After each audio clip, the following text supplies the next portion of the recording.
Hi, I'm Dr. Melva, your board-certified radiation oncologist and serial entrepreneur and investor. Welcome to the 1% Code podcast. I help top income earners create multiple streams of income to support the career they love or the one they want to love again. Learn more on the 1% Code podcast. Hello. This is Dr. Melva, and I would like to welcome you back to another episode of the 1% Code podcast. I am so happy that you are here joining me today. I hope that you are getting value out of each of these episodes. I would love to hear your feedback and would love a review. Today, we are talking about how to manage risk, time, and career constraints while building your wealth each month. So let's dig in.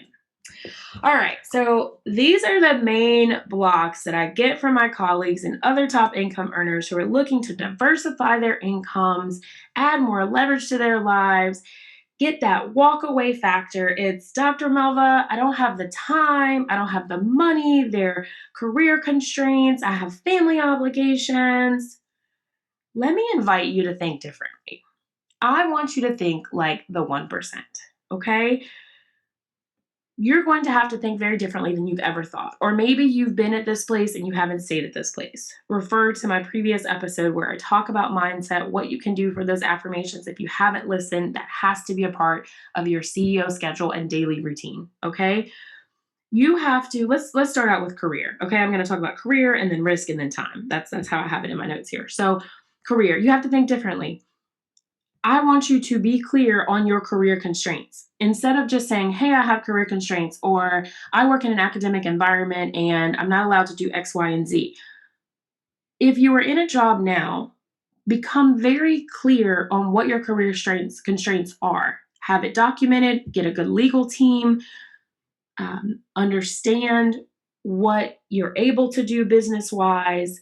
If there's a certain type of formation, business structure, for example, an LLC versus an S corporation, a C corporation, collaboration or investments, understand with a legal team what you're able to do in your current contract now, in your current role. Don't just guess, don't just assume, that's a scarcity mindset just to feel that you can't create other streams of income. But when you understand and it's clear and you have a legal expert advisor on your team that can advise you what's available to you based on your current conditions, then you have less of that uncertainty and overwhelm and block. Okay, I hope that's helpful. So if you are in a career right now and you're preparing to move careers or you think you're changing job locations, this is your time and your chance to consider in your contract negotiations allowing yourself the ability to create leverage in your wealth portfolio by asking for what you want. And I know I have a lot of female listeners. We are the worst at this. We don't ask for what we want. We under negotiate. We're not good at the word no. I mean, literally in my clinical practice, I feel like I have 10 to 15% I'm talking about and teaching patients how to say no to their employers, how to say no to their family members. And it's no different than the majority of us as top income earners. Maybe we're really good at saying no in one aspect of our lives, but the other part we completely suck at, right? Let's just be honest. And asking for what you want, yeah, I bet you got to where you are because you asked for a couple of things you wanted. And in other areas where you don't have the same confidence or you don't have that accountability team or you don't have some type of mentorship, maybe you haven't. So just throwing that out there.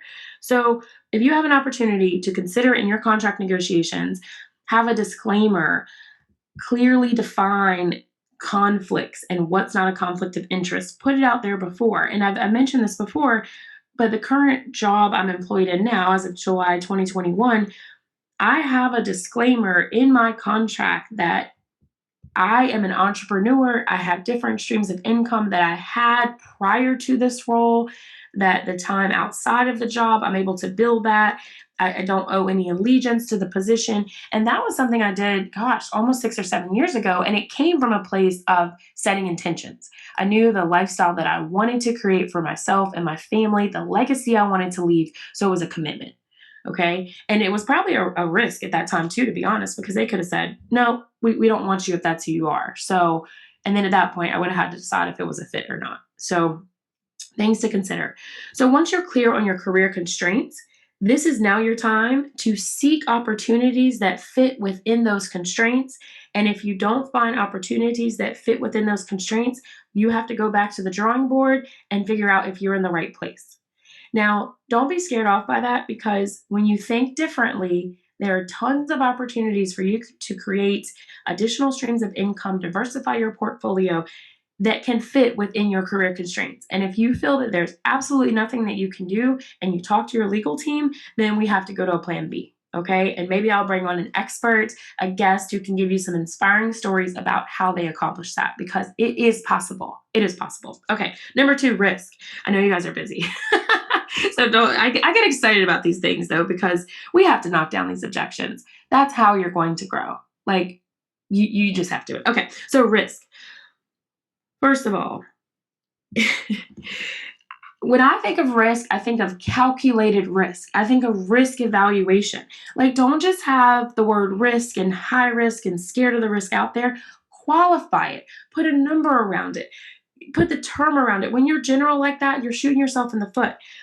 You need to start out by doing a risk evaluation. I'm sure as top income earners, you've talked to any financial planner and they've had you answer the questions on, your risk evaluation, your risk prototype. Call your financial advisor. If you don't have one, find one, ask someone else for theirs, and determine what your risk level is, what your risk type is when it comes to different opportunities, whether that's the stock market, whether that's investment in a startup, whether that's investment in a corporation, whether that's buying your first real estate deal, if that's investing in your first member of your C-suite. Figure out where you are right now and be clear. If you don't have a risk type, what risk are you concerned about? Like, I don't even know. I need to be able to speak the same language with you based on your risk type.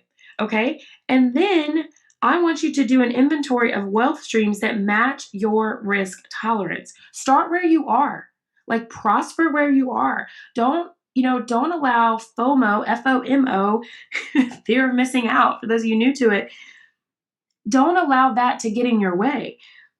If someone else is doing an opportunity that doesn't fit with your risk type, where you are, before you have more growth, before you have some momentum, before you free up some areas in your life, don't worry about it. Do what works for you. Like, for example, if you are building your wealth portfolio right now and you're using your company's 401k plan and you've met with the advisors and you feel comfortable with the stocks you have invested, then good, if that's where you are. But if you maybe have a higher risk and, you listen to me talk about owning multiple franchise and doing real estate investment, and doing chart reviews for additional money, and you want to do what I am and you are comfortable with that risk, then jump in, right? So do an inventory, stay away from FOMO. And then when we talk about risk, you absolutely have to have a strong board of advisors, mastermind, experts. Don't go it alone. And I'll be launching and talking about shortly, I believe it's set in August, a mastermind opportunity with me, the 1% Circle. And I'm happy to talk to you about that. If you'd like to be a founding member, you can reach out to me on any social media platforms. But there is power in people and collaboration and experts. The thought level that it takes to get to the next step is incredibly well documented, that to get to where you want to go, you have to be to the people who are already one step ahead of you, maybe multiple steps ahead of you. Some things, they just have to be one step ahead of you, okay? So you need that collaboration. When we go back to the career and we talk about constraints in your contract with your current job, you shouldn't have to be figuring out that legal information by yourself. You need a lawyer in your team. You need a legal team. You need someone who is an expert in, let's say, if you're a pharmacist, they look at pharmacist contracts. If you're a dentist, they grow dental practices. If you're a physician, they work with physicians only. You need that expertise to go faster, to decrease your risk. So please don't talk about risk without telling me that, and you say, let me fix this. Don't mention risk if you haven't taken it to your board of advisors. And if you don't have a board of advisors, create a board of advisors. And that can start at different levels for where you are. So that's my spill on risk. Let me know your feedback and if that helps. Okay, the last one is time. Okay. I think instead of time, it's a four-letter word. You just need to talk about hire, HIRE. Okay. Like, I'm not going to be on this podcast and tell you that you can just create more time. You're going to have more time. You're not always going to be busy because I'm doing the same things you are. I have three children at the time of this recording. I have four dogs. Don't judge me. I have a husband. I have family. I have a main gig. We have two franchises, working on a third. We have commercial properties, real estate investments. I do chart review. Like, yeah, I could define myself as busy or maybe crazy, but I'm not all the time because I hire. Okay, I hire. I want you to give yourself permission to hire to create more time. I've taught, and you can look on my YouTube channel. I have some free resources for you at doctormelva, doctormelva. I've taught courses on outsourcing, how to start as a beginner. If you haven't outsourced one thing, I challenge you today to, outsource something like what's something I started with? I started with like email. I think email, like sending emails for things on a regular schedule. Or the other thing that I think about when I think about time is automation. What can you automate? You can do this today. Okay. I think when I first started, this was maybe like 8 or 9 years ago. I don't even know if they had the setting. Now it's easy. The subscriptions on Amazon. So I set up on subscription.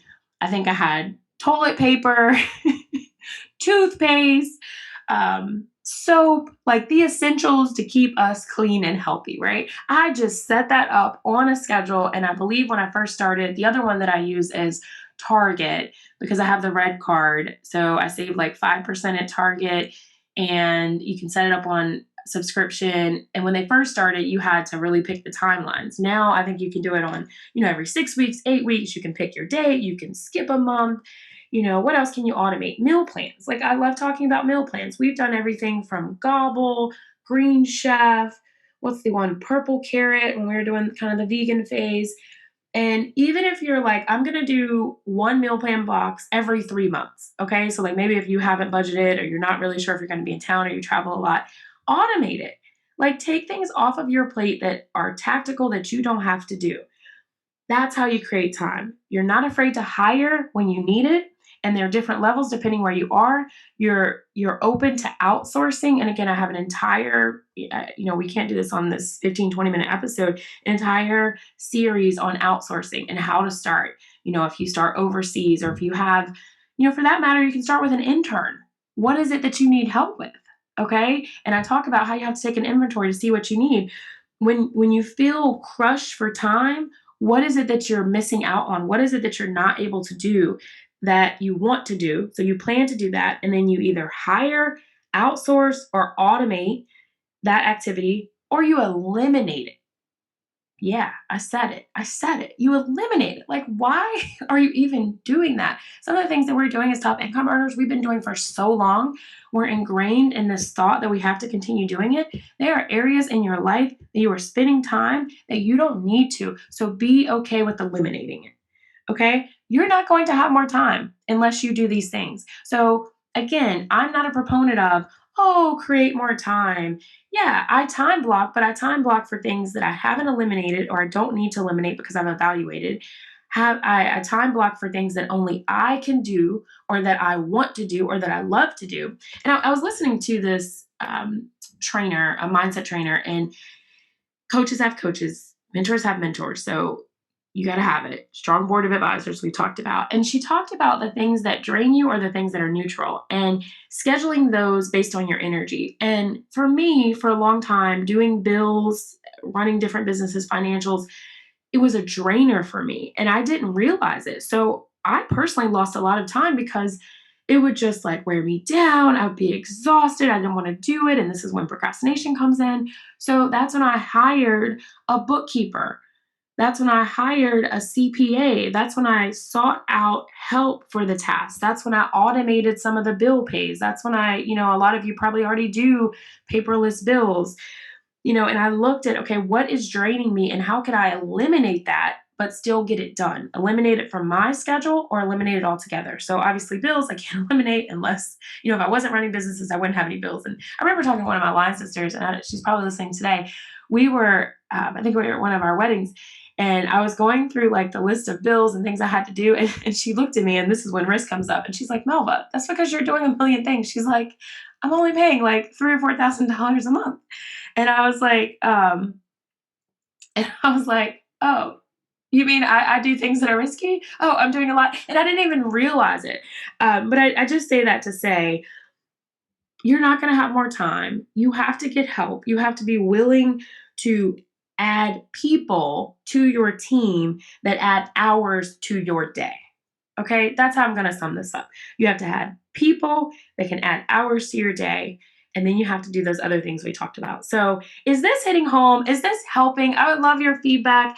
Tell me, is this helping you to learn how to manage your career, risk, and time as you build your wealth portfolio?